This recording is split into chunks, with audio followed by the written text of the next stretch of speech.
Hi guys, it's me Radhika. இன்றைக்கி தமிழ் புத்தாண்டுங்கிறதுனால நேற்று வீடெல்லாம் தொடச்சி விட்டுட்டு சுத்தம் பண்ணி வச்சுட்டேன். இன்றைக்கி காலையில் எந்திரிச்சோன்னா அடுப்படி மட்டும் சின்ன தொடச்சிட்டு அதில் சின்ன கோலம் போட்டுட்டு வாசல்லையும் சின்ன கோலம் போட்டுட்டேன். இது பார்த்திங்க அப்படின்னா என்னோடய மெயின் கேட் வாசலோட கோலம், சாணி தெளித்து சின்னதாக கோலம் போட்டுட்டேன். இது எங்களுடைய வீட்டு வாசலோட சின்ன கோலத்தோட அவுட்லுக் எப்படி இருக்குன்னு சொல்லுங்கள். சரி, ஃபஸ்ட்டு இன்றைக்கி டேவை வந்து ஸ்வீட்டில் ஸ்டார்ட் பண்ணலாம் அப்படின்ட்டு ஈஸியாக செய்யக்கூடிய ஸ்வீட்டாக ஒன்று பிக் பண்ணிட்டேன். ஆமாங்க, இதுக்கு 2 பொருள் தான் வேணும். 1 டம்ளர் அவல், 1 டம்ளர் வெல்லம். ஃபஸ்ட்டு 1 டம்ளர் அவலை வந்து நல்லா நெய்யில் போட்டு ஃப்ரை பண்ணிக்கோங்க.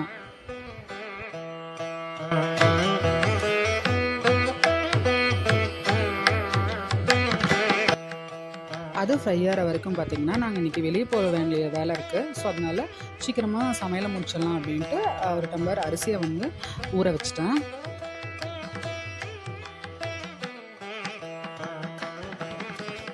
சரி, சாம்பாரும் வச்சிடலான்ட்டு துவரம் பருப்பையும் 1/2 மணி நேரம் ஊற வச்சுட்டேன்.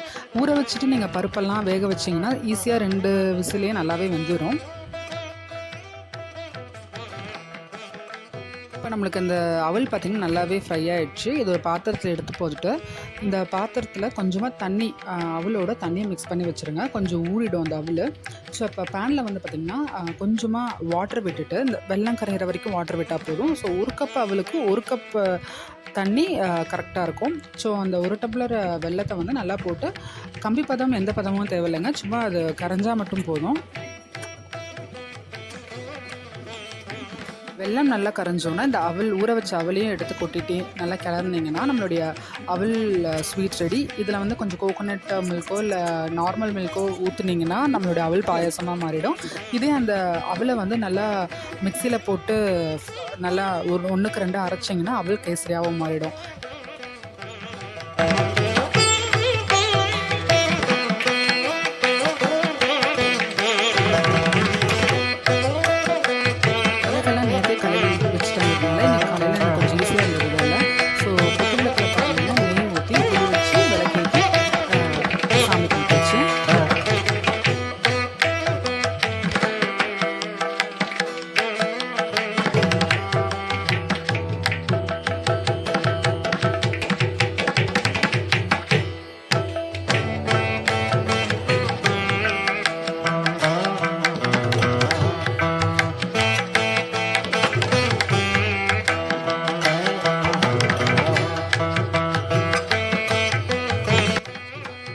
தட்டில் பார்த்திங்கன்னா முக்கனியான பலா, வாழை இது எல்லாமே வச்சு ஒரு கண்ணாடியை வச்சு ரூபா நோட்டு இல்லை நம்மக்கிட்ட இருக்க ஏதாவது ஒரு கோல்டு காயினோ இல்லை கோல்டோ எதையோ ஒன்று தட்டில் வச்சுட்டு நைட்டு வச்சுட்டு காலையில் அதை வந்து பார்த்துட்டு எந்திரிச்சோன்னா அது ரொம்ப நல்லதுன்னு சொல்லுவாங்க.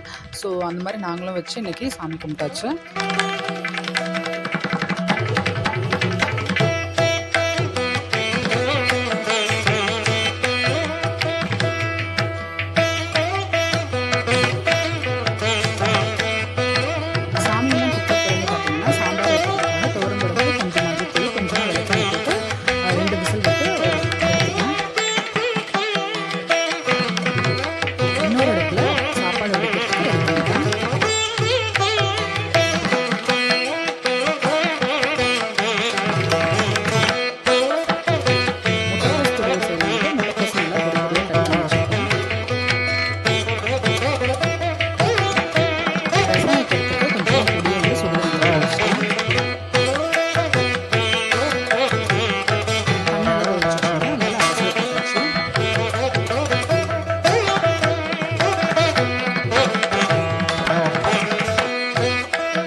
பொரியலுக்காக ஒரு பாத்திரத்தில் கொஞ்சமாக எண்ணெய், கடுகு, கடலப்பருப்பு, உளுந்தம்பருப்புலாம் போட்டு நல்லா வணக்கிட்டு கட் பண்ணி வச்சுருக்கிற முட்டைக்கோசையும் போட்டு கொஞ்சமாக மஞ்சத்தூள், நான் மிளகாத்தூள் தாங்க போடுவேன், மிளகாத்தூள் கொஞ்சம் மல்லித்தூள் போட்டு கொஞ்சமாக தண்ணி ஊற்றிட்டு க்ளோஸ் பண்ணி வச்சிட்டிங்கன்னா நம்மளுக்கு முட்டைக்கோஸ் பொரியலும் ரெடி ஆகிடும்.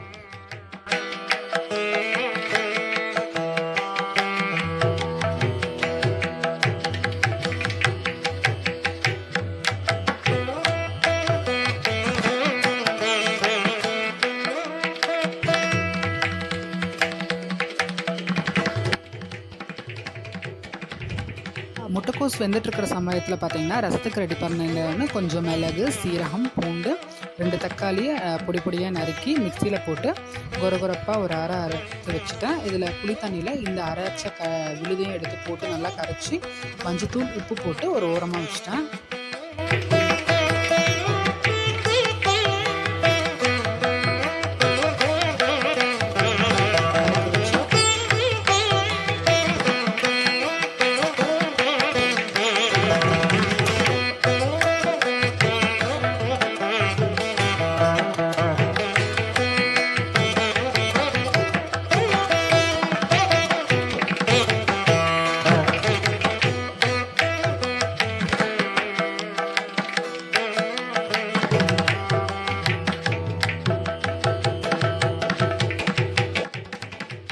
அடுப்பில் பார்த்திங்கன்னா ஒரு பாத்திரத்தில் கொஞ்சமாக நல்லெண்ணெய் ஊற்றி கொஞ்சம் கடுகு கருவேப்பிலை போட்டுட்டு நம்ம இந்த அரைச்சி வச்சதையும் எடுத்து ஊற்றிட்டு ரசம் ஒரு பொங்கணுன்னா ஆஃப் பண்ணிட்டேன்.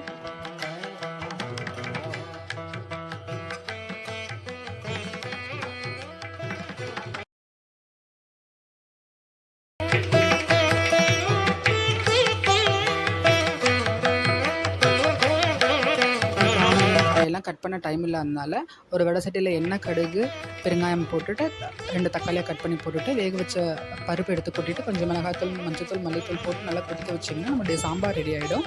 இன்றைக்கான தமிழ் புத்தாண்டு ஸ்பெஷல் பார்த்திங்கன்னா முட்டைக்கோஸ் பொரியல், சாம்பார், ரசம், சாப்பாடு ப்ளஸ் இந்த அவல் ரெசிபி. அதை நீங்கள் அவல் கேசரி